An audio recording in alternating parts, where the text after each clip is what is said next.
আপনার নাম? খুবই ভালো ব্যাপার। আচ্ছা, এই যে ফার্মেসিতে আপনি ওষুধ কিনতে আসলেন, হ্যাঁ, এই যে ফার্মেসিতে আপনি ওষুধ কিনতে আসছেন, এখানে কি ডিসকাউন্ট দিচ্ছে? দিচ্ছে তো।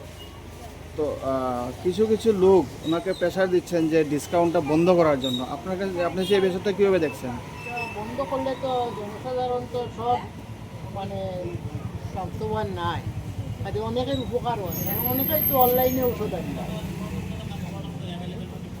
আর এটা তো অনেক মানুষ উপকৃত হয়। আমি মনে করি আর কি। এই ড্রাগ অ্যাসোসিয়েশন থেকে সব ফার্মেসি স্ট্রাইক করেছে।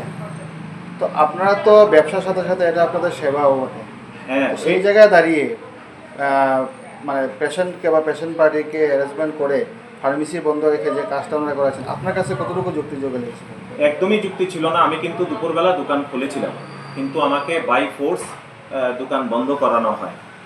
কিন্তু আপনি দেখুন, পাশাপাশি কমলপুরে আজকে কিন্তু কোনো ফার্মেসির কেউ স্ট্রাইক মানেনি। ওরা বললো যে দাবি থাকতেই পারে, এটা আমরা পেশ করবো, ওই রকমভাবে পেশ করবো, জায়গা আছে পেশ করবো, যদি না হয় পরবর্তী সময় আবার দেখা যাবে।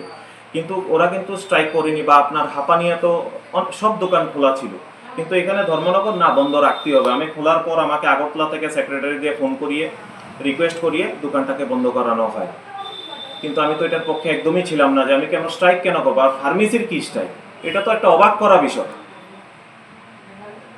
ধন্যবাদ। ধন্যবাদ। আমার নাম দেবার্গ ভৌমিক।